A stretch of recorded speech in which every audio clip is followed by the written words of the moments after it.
France Info, on va s'intéresser à la politique, alors qu'on attend toujours à la nomination d'un gouvernement. C'est pas encore fait, mais ça devrait arriver dans les prochaines heures. Peut-être pas ce week-end, finalement. On y reviendra dans ce 16-18 largement, mais on va s'intéresser à Raphaël Glucksmann. Peut-il rassembler la gauche non insoumise et la faire gagner à la présidentielle? Le leader de Place Publique fait sa rentrée ce week-end en Gironde, malgré une certaine popularité dans les sondages. Il lui reste 1 an et demi pour se tailler une stature de présidentiable et se frayer un chemin à gauche. On en parle dans ce 16-18 avec Pablo Pio-Vivien. Bonjour Pablo, bonjour, rédacteur en chef de la revue Regard, merci d'être là. Et John-Christopher Roland, bonjour. Docteur en droit public, maître de conférence à l'université Paris-Nanterre. Avant de vous donner la parole, messieurs, direction l'Aréole, c'est en Gironde, où se tient la rentrée de Place Publique avec notre envoyé spécial sur place, Alexandre Peyrou. Bonjour Alexandre. La voie est étroite pour Raphaël Glucksmann. Bonjour Jean-Christophe. Oui, Jean-Christophe, et c'est pour cela que l'objectif de ces rentrées de Place Publique, ici l'Aréole, c'est d'abord pour Raphaël Glucksmann de pouvoir exister, politiquement exister, alors que tous les regards, vous le disiez, sont tournés vers Matignon, où on attend la nomination d'un nouveau gouvernement et où on attend le discours de politique générale de Sébastien Lecornu, le nouveau Premier ministre. Alors forcément, vous vous en doutez, on a posé la question de savoir s'il fallait ou non censurer ce nouveau gouvernement à Raphaël Glucksmann. Pour celui-ci, pour l'heure, le compte n'y est pas. Après les annonces du Premier ministre, il devait d'ailleurs s'entretenir avec Sébastien Lecornu, Raphaël Glucksmann, cet après-midi par téléphone à ce sujet. Mais au-delà de ces considérations de court terme, c'est bien à la présidentielle déjà que pense Raphaël Glucksmann, le leader de Place Publique, qui trace sa route et qui tente de dessiner un cap politique clair avec une thématique, celle du travail, une thématique selon lui trop longtemps abandonnée par la gauche. Un début de travail programmatique donc pour une pré-campagne présidentielle dans un paysage, vous le disiez, politique très fracturé à gauche. Vous posiez la question de savoir si Raphaël Glucksmann pouvait être celui qui rassemble la gauche. En tout cas, ce que je peux vous dire, c'est qu'il y a très peu de ténors de la gauche qui sont présents, mis à part Marine Tondelier, la patronne des écologistes, et Boris Vallaud, le patron du groupe socialiste. Il n'y avait en tout cas surtout pas les membres de la France Insoumise que Raphaël Glucksmann a désignés comme ses futurs adversaires de bataille politique. Merci Alexandre Peyrou pour ces informations en direct de l'Aréole en Gironde. Je précise tout de suite que vous avez rencontré il y a quelques minutes Raphaël Glucksmann et qu'on l'entendra dans un instant dans ce 16-18. John-Christopher Roland, vous l'avez entendu, hein, le député européen, il a présenté et il en reparle à l'occasion de cette rentrée, un programme, un début de programme, en tout cas une esquisse programmatique sur l'Europe, le travail, l'écologie. Alexandre Peyrou vient de nous le dire, mais il n'a pas réussi finalement à construire une grande force social-démocrate qu'il aimerait bien voir advenir. Ben non, en fait, Raphaël Glucksmann, même s'il y a eu un succès aux européennes, d'ailleurs qui a été vite noyé dans la dissolution et qui finalement on a eu tendance un peu à l'oublier. Il aurait pu en profiter un peu plus, voilà. Mais il n'a pas eu le temps. Il a été court-circuité par les événements, dirons-nous. Ceci étant, voilà, dans la fin du reportage qu'on vient de voir hein, sur place en Gironde, tout est dit en fait. Il fait de la LFI ses adversaires politiques, enfin de la bataille politique. C'est mal joué ça ? Le problème, c'est que la gauche, ça a été dit, elle est clivée, et je suis pas sûr que dans une partie en fait de la gauche, on imagine, c'est fort ce que je vais dire, mais que Place Publique représente réellement la gauche. C'est une sorte de social-démocratie qui a déjà été balayée par les urnes. La dernière fois, je crois que Anne Hidalgo, qui était un peu la représentante de ce courant, a fait 1,7%. Alors en politique, rien n'est jamais certain, hein, ça ne veut pas dire qu'il ne va pas s'en sortir, mais je veux dire, aujourd'hui, insulter l'avenir en mettant de côté toute une partie de la gauche, ça me paraît déjà bizarre comme façon de faire si on veut vraiment rassembler toute la gauche. Alors, il y a des éléments vis-à-vis des écologistes, mais sur le reste, c'est quand même une gauche qui est pour le pacte de stabilité, les 3%, et donc, indirectement, d'une certaine manière, pour une forme d'austérité aussi.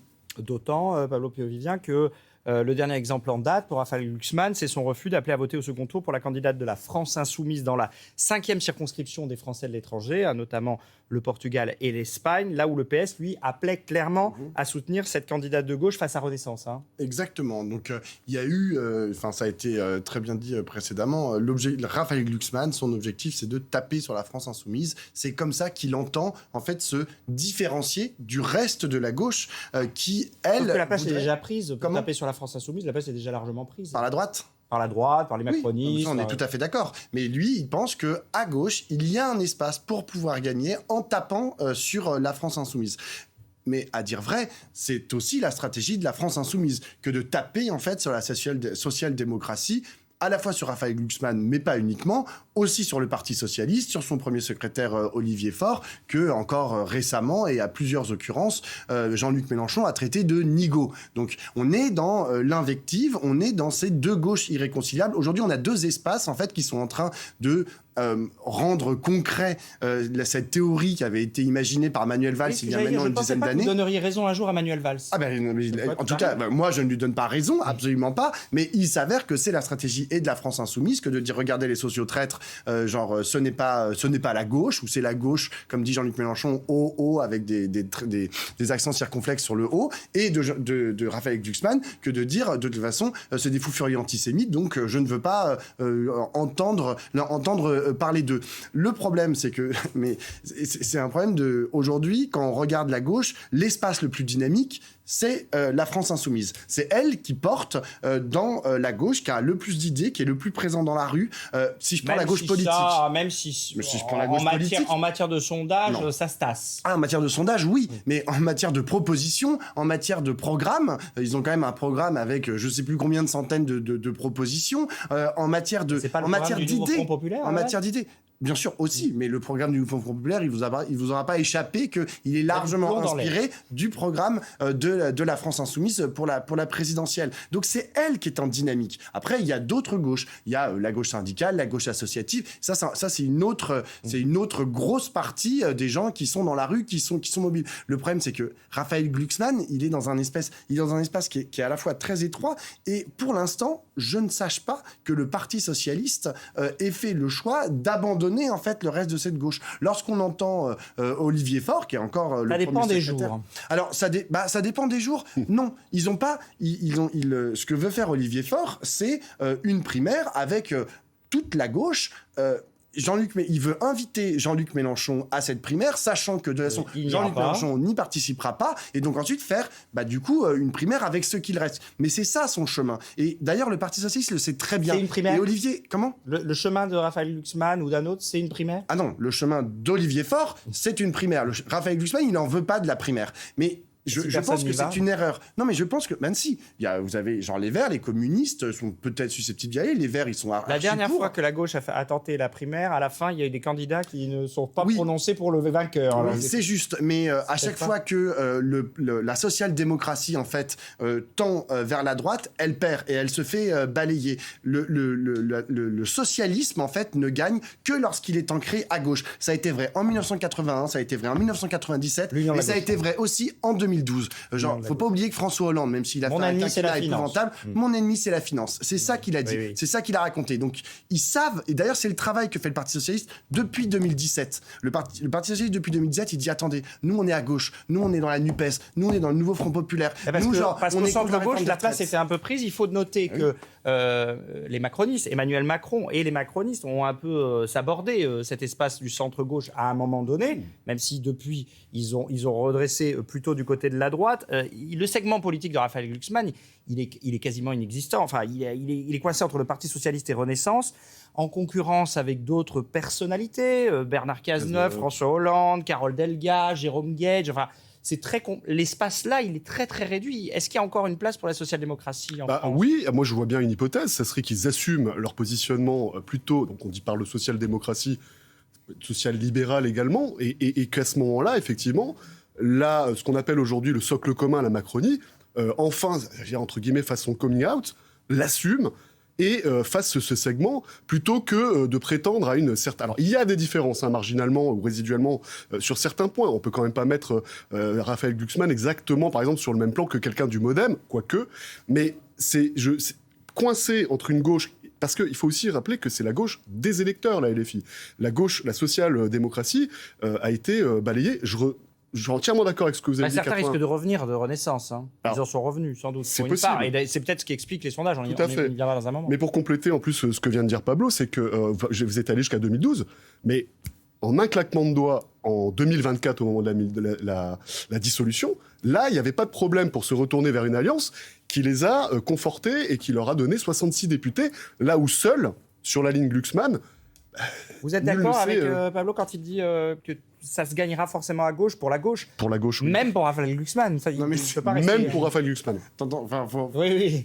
Est-ce que ça se gagnera à gauche pour la gauche? Eh ben, je pense que la réponse est oui. Parce que si on commence à dire ça se gagne à droite pour la gauche, bon bah c'est plus la gauche en fait. Non mais c'est ça, c'est qu'en fait au bout d'un moment il y a un peuple de gauche. Alors certes aujourd'hui dans les sondages, et ça c'est quand même un des gros problèmes, et il va falloir que la gauche en entier, de Jean-Luc Mélenchon à Raphaël Glucksmann, commence à se poser la question. C'est-à-dire que on est 30, seul, ça passe pas. Ah non mais c'est 30% tout mouillé quoi au premier tour. Et avec 30% pour gagner. Alors est-ce que c'est suffisant pour gagner? C'est pas suffisant forcément pour gouverner. C'est-à-dire qu'en fait au bout d'un moment il faut une dynamique. Il faut que ces 30% en fait soient le socle à partir duquel il puisse après se passer quelque chose lorsque le pouvoir est récupéré, que ce soit à l'Élysée ou à Matignon et dans les ministères.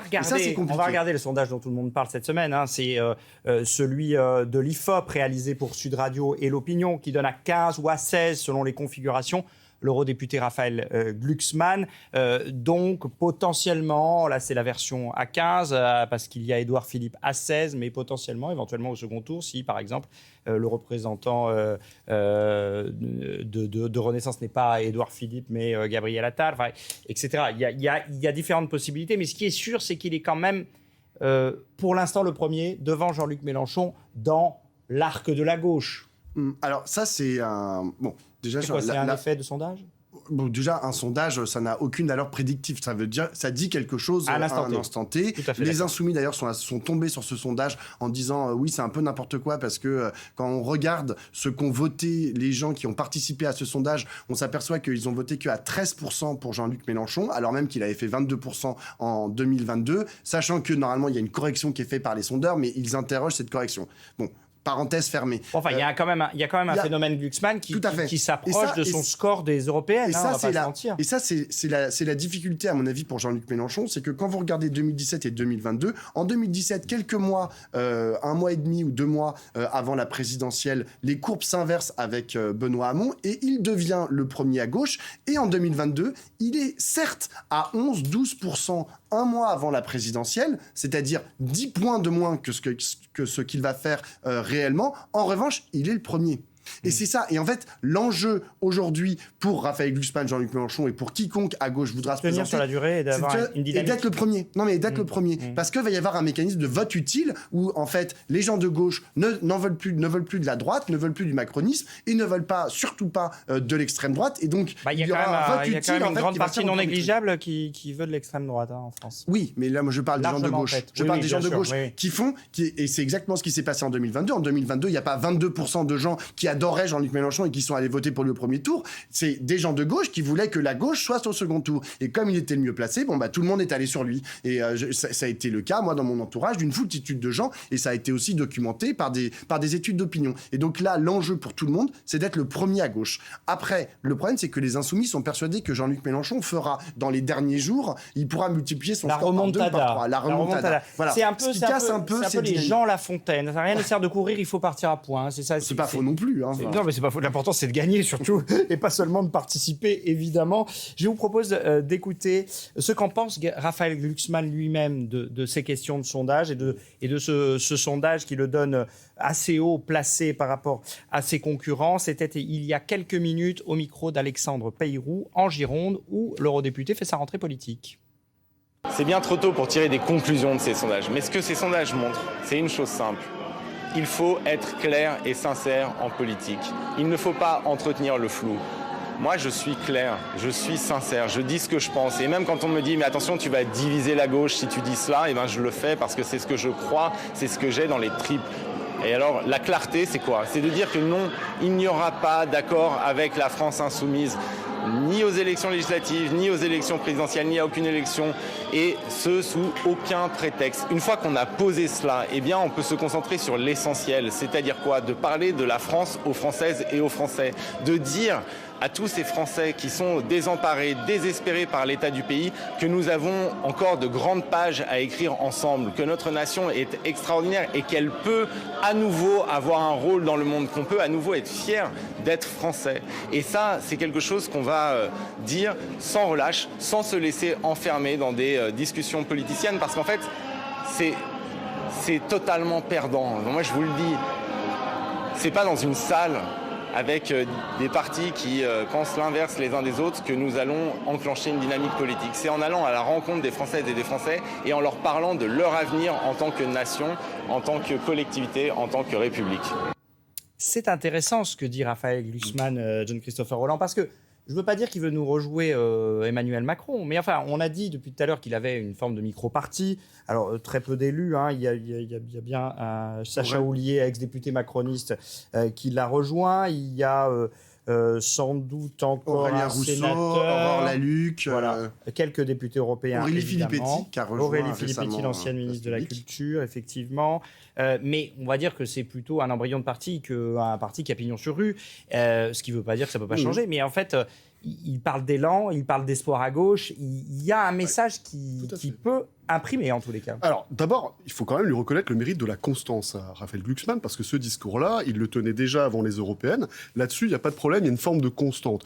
Là où, à mon sens, peut-être je me trompe, mais il y a un malentendu, c'est que se positionner vis-à-vis de l'électorat de gauche, et je pense que c'est peut-être là qu'il y a un malentendu. Je regardais les sondages tout à l'heure, parce que ça me rappelait un peu ce qui s'était passé en 2024.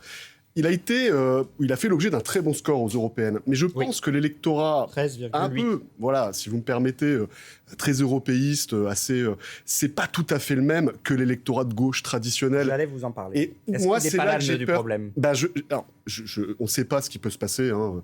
En 69, le Parti socialiste faisait moins de 5%. 5 ans plus tard, il était au deuxième tour et a failli gagner. Donc, les dynamiques...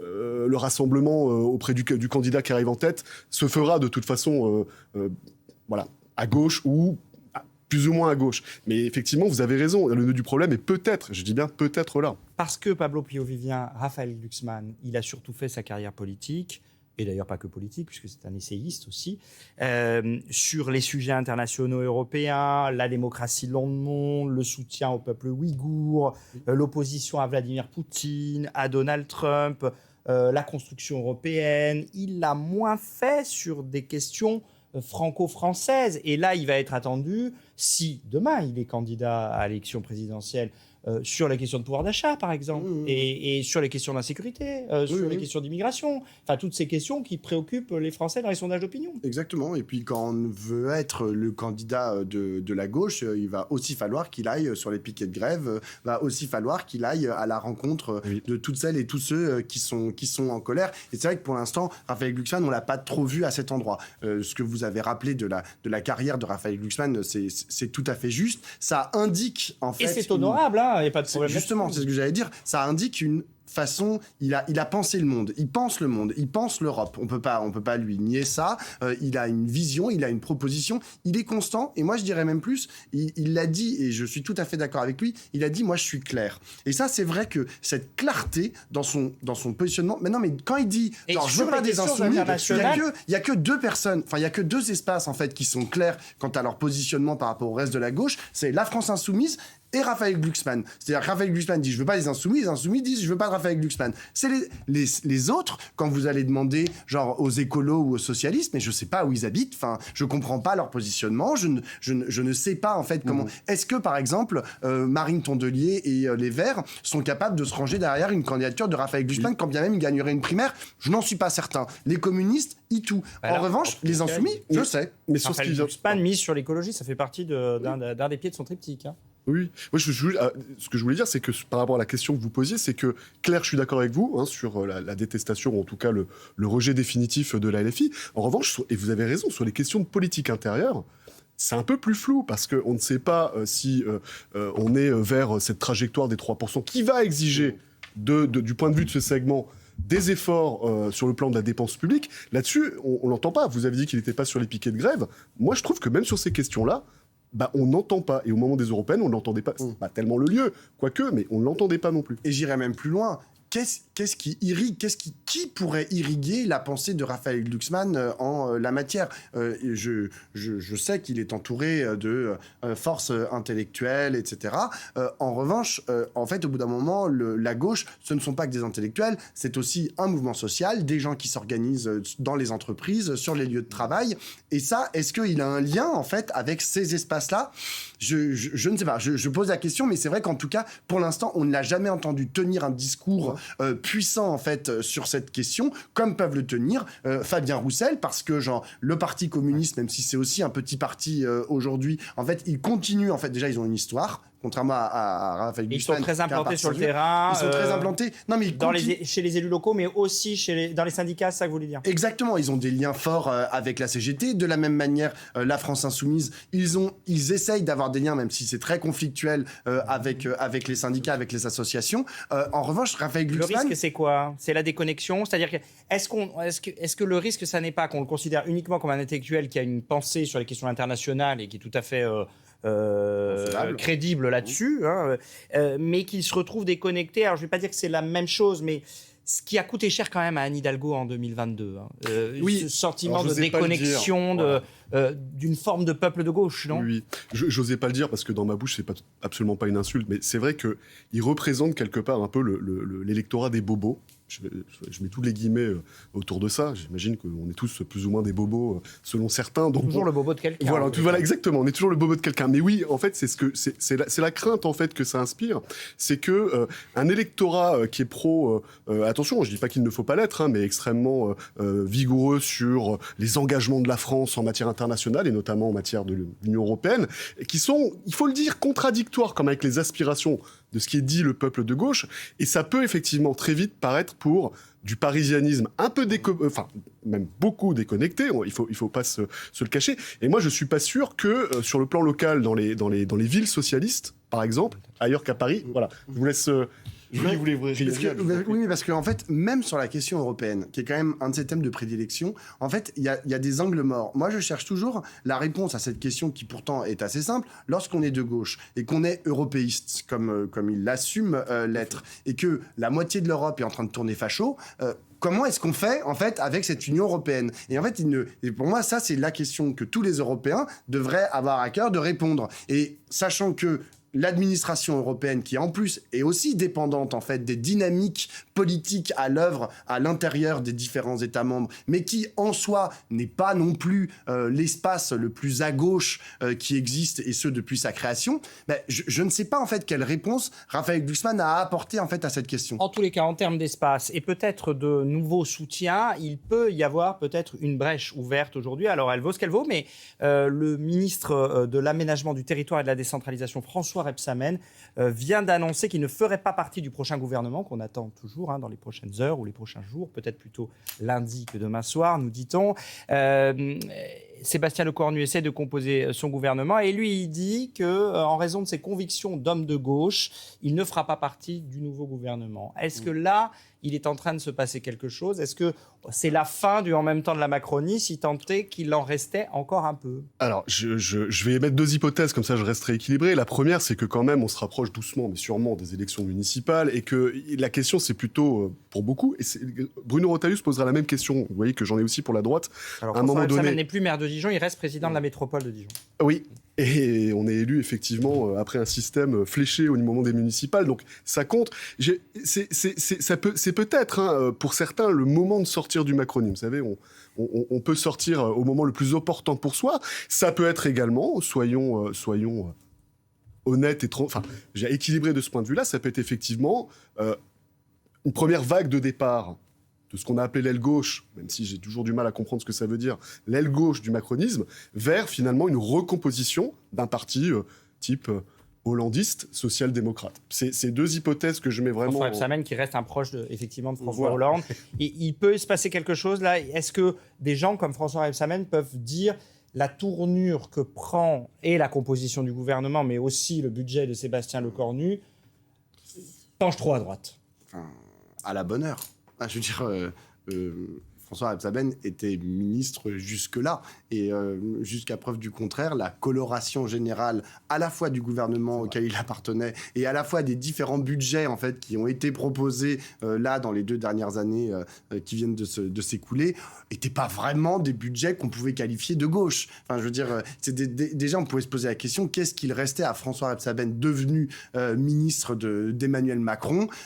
Qu'est-ce qui lui restait de gauche? Enfin, je veux dire, quels ont été les luttes de François Rebsaben, ministre. Qu'est-ce qu'il a réussi à gagner comme arbitrage en tant que ministre? C'était très compliqué de sais faire pas. passer des projets de loi ces derniers mois. Mais que n'a-t-il démissionné plus tôt? En fait, il arrive, il dit bon bah écoutez, c'est pas possible, au revoir, merci, bonsoir. Enfin, je veux dire, surtout quand on a eu la carrière à la fois au niveau local et au niveau national de François Rebsaben. Donc aujourd'hui, hélas, tous les gens qui ont participé des derniers gouvernements d'Emmanuel Macron sont totalement, mais ne peuvent plus. Il n'y a plus rien à dire. Ils n'ont plus rien à dire à la gauche. Enfin.